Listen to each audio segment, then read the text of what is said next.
Hi guys, welcome to our channel MPPSC hub. I am Shruti Jha और आज से mains की क्लासेस आपकी चालू हो रही हैं। सो आप लोगों को सिलेबस के बारे में तो पता ही होगा, पहले से मेरे पुराने वीडियोस में भी मैंने थोड़ा सा सिलेबस का ओवरव्यू दिया है आपको, है ना। तो फर्स्ट ऑफ ऑल मैं आपको ये बताना चाहती हूँ that I will not be starting with paper 1 history and geography. Why I am saying this because आपको पता है कि हिस्ट्री बहुत ही ज्यादा वास्ट है, अपने आप में वो बहुत ही वास्ट टॉपिक है। और अगर हम उसको कवर अप करने जाएंगे तो एंशंट हिस्ट्री, देन मिडीवल, फिर उसके बाद मॉडर्न करने में बहुत ज्यादा टाइम हो जाएगा। जितना टाइम ये एक ही सब्जेक्ट या फिर एक पार्ट ले लेगा उतने में हमारे मेरे ख्याल से एक दो पेपर डेफिनेटली कंप्लीट हो जाएंगे पढ़ने में। तो मेरे ख्याल से that is not a wise decision to start with history, है ना। आई थिंक दैट टाइम भी थोड़ा अब कम बचा है बिकॉज आप लोगों को न्यूज में तो ये पता चल ही रहा होगा that sooner the results will be declared, और अगर रिजल्ट डिक्लेयर कर दिए जाएंगे तो फिर मेंस की डेट भी आ जाएगी, है ना। तो फिर हमें टाइम नहीं मिलेगा कवर अप करने के लिए। सो इट्स बेटर कि अभी हम ऐसे पेपर को प्रिपेयर कर लें जो पेपर ज्यादा इंपॉर्टेंट है हमारे लिए या फिर ज्यादा मार्क्स हमें दे सकता है। So I will be starting with second paper, paper 2 general studies, part A constitution, governance, political and administrative structure. इसमें भी मैं आपको यूनिट 2 से स्टार्ट करने वाली हूं। क्यों? क्योंकि फर्स्ट यूनिट जो है वो नॉर्मली प्रीलिम्स के हिसाब से भी आप पढ़ के रखते हो तो दैट इज वेरी बेसिक। अब अगर एफआर है, डीपीएसपी है, कैरेक्टरिस्टिक्स फाउंडेशन, ये इसमें एक्ट्स आ जाएंगे आपके like 1909, then 1919 and then 1935 is already given in prelims, you have already gone through these. तो मेरे हिसाब से ये चीज हम करेंगे थोड़ा बाद में, पहले हम मेजर यूनिट्स को निपटा लेते हैं उसके बाद, है ना। ऐसा नहीं है कि मैं सारे पेपर्स आपको नहीं पढ़ाऊंगी, मैं सब पढ़ाऊंगी, बट अभी वो चीज हम पहले कवर अप करते हैं जो ज्यादा इंपॉर्टेंट है हमारे लिए या फिर जो जल्दी हो जाएगी और जो हम नॉर्मली नहीं करते हैं, ठीक है। तो इलेक्शन कमीशन ऑफ इंडिया से आज हम स्टार्ट करेंगे। Firstly election commission of India हमें प्रीलिम्स में भी है और मेंस में भी बॉडीज में दिया हुआ है ना। तो let's just start with this particular topic. तो इलेक्शन कमीशन ऑफ इंडिया ये बॉडी बनी थी 25 जनवरी 1950 को, है ना। So this body was formed on 25 of January 1950। अब ये कॉन्स्टिट्यूशनल बॉडी है कि ये स्टैट्यूटरी बॉडी है? तो obviously it's a constitutional body. Why it is a constitutional body? Because it is mentioned in article 324 up to 329, है ना। तो ये कॉन्स्टिट्यूशनल बॉडी हुई। फिर कॉन्स्टिट्यूशनल बॉडी और स्टैट्यूटरी बॉडी में क्या डिफरेंस होता है? तो कॉन्स्टिट्यूशनल बॉडी वो होती हैं जो हमारे संविधान में दी होती हैं, और स्टैट्यूटरी बॉडी वो होती हैं जो किसी एक्ट के थ्रू बनाई जाती हैं। अब अगर हम देखें कि नीति आयोग, अगर एग्जाम्पल लें हम कि नीति आयोग कैसी बॉडी है, तो obviously it is not a constitutional body क्योंकि वो किसी भी आर्टिकल में मेंशन नहीं है। और अगर हम इलेक्शन कमीशन ऑफ इंडिया की बात करें तो वो आर्टिकल 324 में मेंशन्ड है, इसीलिए वो एक कॉन्स्टिट्यूशनल बॉडी हो गई। अब ये एक ऑटोनोमस बॉडी है, प्लस ये इंडिपेंडेंट बॉडी भी है। ये अपने डिसीजंस खुद लेते हैं, plus they enjoy the security of tenure. What do you mean by that? तो इसका मतलब ये हुआ कि they do not work as per the pleasure of president. President के प्लेजर पे ये काम नहीं करते हैं, इनका एक फिक्स टेन्योर है और ये उसी टेन्योर में पूरा अपना इनका कंप्लीट होता है वर्क। उसके पहले डेफिनेटली प्रोसेस है रिमूवल का, which is equivalent to the removal of the जजेस ऑफ सुप्रीम कोर्ट, बट उसके पहले आप इनको रिमूव नहीं कर सकते हो, है ना। अब इनकी ड्यूटी क्या होती है? तो they are responsible for conducting elections of union plus state. अब इसमें क्या होगा, क्या आएगा, तो हम ये आगे देखते हैं। तो इलेक्शंस किस किस के? अब अगर हम यूनियन की बात करें तो यूनियन में पार्लियामेंट है, तो पार्लियामेंट में क्या क्या आ जाता है? लोकसभा, राज्यसभा। प्लस स्टेट की बात करें तो all the state legislative assemblies, उनके ये इलेक्शंस कंडक्ट करवाते हैं। Plus very important offices of president and vice president of the country.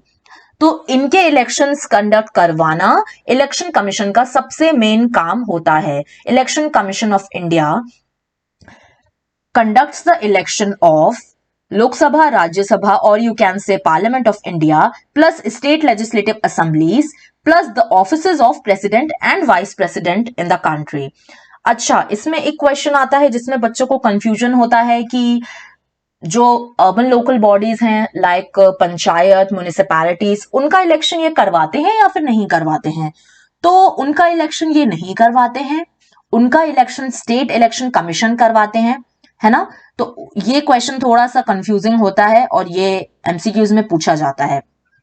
अच्छा, ये किस पार्ट में आता है इलेक्शन कमीशन? तो it falls under part 15 of the Indian constitution, है ना। ये पार्ट आपको प्रीलिम्स के लिए इंपॉर्टेंट है ये फैक्ट, तो आप इसको कर सकते हैं। Article 324 to 329 as I told you earlier, इसमें ये आता है, जिसमें आप देख सकते हो अगर 324 आप देखोगे तो 324 आपका आ जाएगा कि सीईसी या फिर ईसी होता है। फिर 325 में अगर आप देखोगे तो पावर्स, फिर आगे जाओगे तो आप functions, then tenure, then eligibility. तो ऐसे करके ये पूरे इतने आर्टिकल्स में अप टू 324 से लेके 329 में ये कंपाइल हो जाता है। अब हम मूव ऑन करते हैं स्ट्रक्चर ऑफ द कमीशन के ऊपर कि ये कमीशन जो ये बॉडी है इसका स्ट्रक्चर क्या है, सेक्रेटेरिएट कहाँ पे है, इनके मेंबर्स कौन होते हैं, अपॉइंट कौन करता है इनको, इनका टेन्योर क्या है, इनकी एज लिमिट क्या है।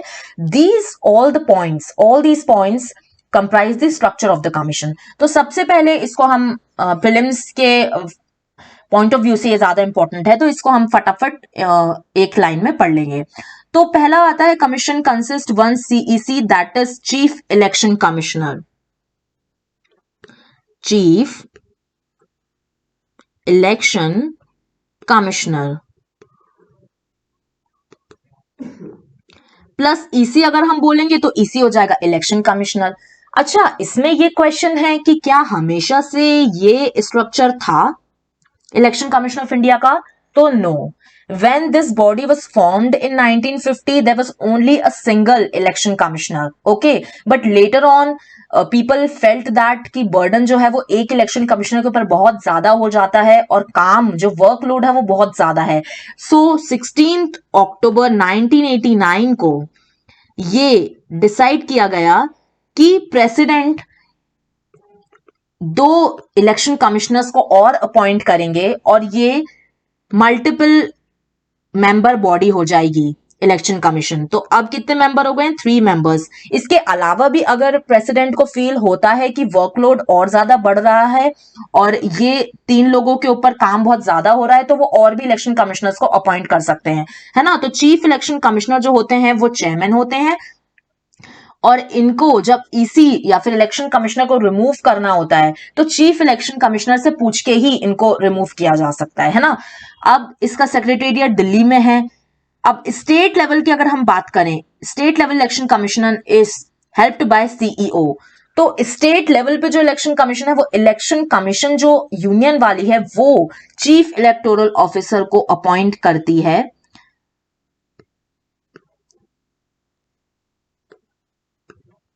चीफ इलेक्शन कमीशन को chief electoral officer, chief electoral officer को स्टेट गवर्नमेंट से बात करके वो सीईओ अपॉइंट करते हैं जो कि एक आईएएस होते हैं, है ना।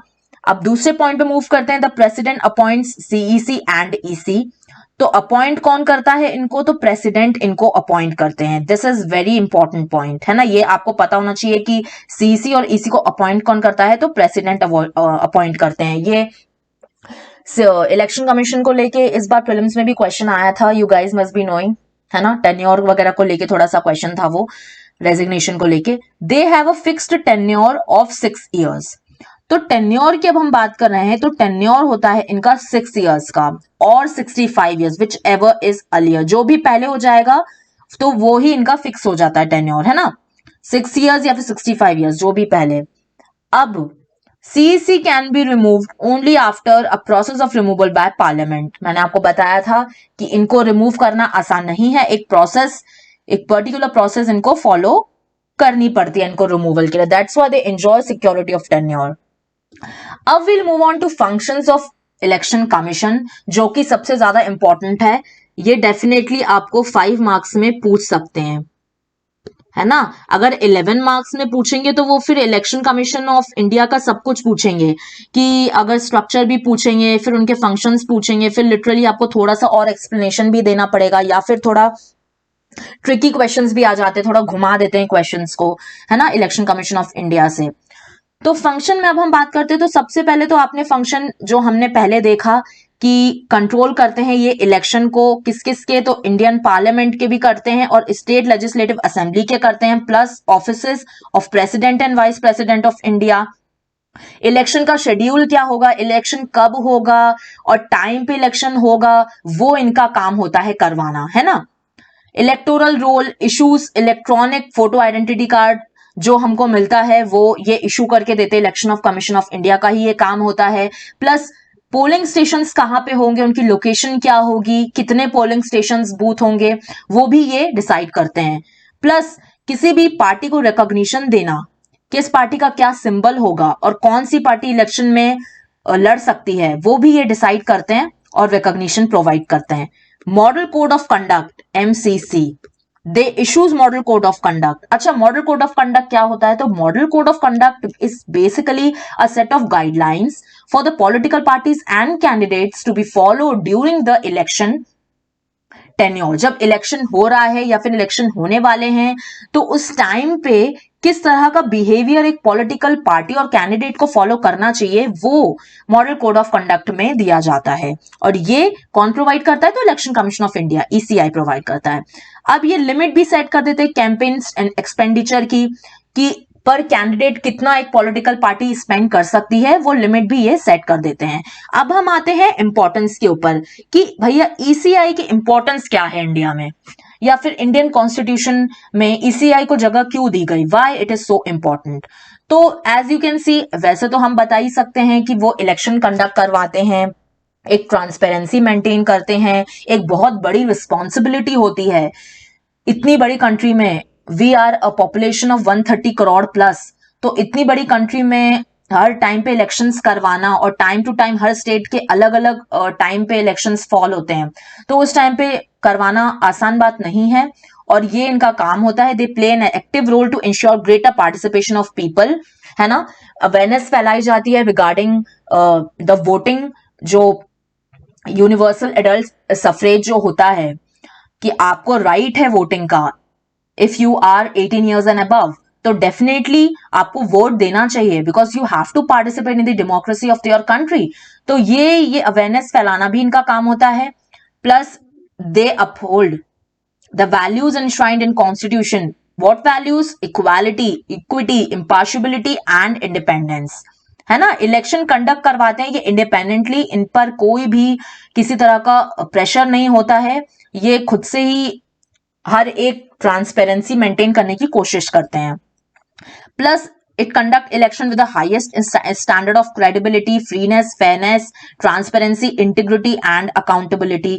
डेफिनेटली अकाउंटेबिलिटी भी होती है इनकी, ये इलेक्शंस कंडक्ट करवा रहे हैं, इलेक्शन में कुछ ऊंच नीच हो जाती है तो इनको अकाउंटेबल ठहराया जाता है ना। तो ये चीज आप देख सकते हैं कि ये ही इंपॉर्टेंस में पूरा आ जाता है। नेक्स्ट पॉइंट पे हम आते हैं, it ensures participation of all eligible citizens. इसका क्या मतलब हुआ, तो जो भी एलिजिबल सिटीजन्स हैं, जो 18 प्लस हैं, उनको ये कोशिश करते हैं कि पूरी ही जो पॉपुलेशन है वो वोट डाले। वो या तो वोटर आइडेंटिटी कार्ड भी बनवाते हैं ये, तो इससे आपको पता चल जाता है कि आपको वोट डालना है, नाउ यू आर एलिजिबल। और अवेयरनेस प्रोग्राम्स तो डेफिनेटली चलते ही हैं, है ना। नेक्स्ट पॉइंट क्या है, तो it engages with political parties and all the stakeholders in the interest of electoral process. अब इलेक्टोरल प्रोसेस में कैसा क्या चीजें होती हैं, कैसे कंडक्ट करवाई जाएंगी, तो ये जितने भी पॉलिटिकल पार्टीज हैं और स्टेक होल्डर्स हैं, तो स्टेक होल्डर्स कौन होते हैं, जो उस टाइम पे इलेक्शन प्रोसेस में इन्वॉल्व है लोग, उनके साथ वो डिस्कशन करते हैं, टीम करते हैं। जो भी स्टेट में अगर इलेक्शन है तो स्टेट गवर्नमेंट से बात होती है, मीटिंग्स होती हैं और डिसाइड किया जाता है, एज वी स्टडीड अर्लियर, कि chief electoral officer, then district returning then district officer, फिर रिटर्निंग ऑफिसर, ये सब अपॉइंट किए जाते हैं लेवल पे कि इलेक्शन जो है वो सक्सेसफुली कंडक्ट करवाया जा सके। अब ये तो हमने पढ़ लिया, it creates awareness about electoral process. तो आप देख सकते हैं कि इंपॉर्टेंस में आपको इतना लिखना है।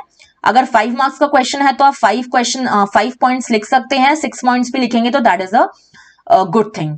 अब मेजर चैलेंजेस की बात करते हैं तो डेफिनेटली हर एक सिक्के के दो पहलू होते हैं। इंपॉर्टेंस हमने पढ़ी है तो चैलेंजेस भी पढ़ने पड़ेंगे कि हमारे सामने चैलेंजेस क्या हैं। तो ECI has been enable to arrest the deterioration that has occurred with the influence of money and criminal politics. हम थोड़ा सा न्यूज में भी देखते हैं कि यहाँ पे इतना पैसा मिला या फिर वो कैंडिडेट उतने पैसे के साथ पकड़ा गया।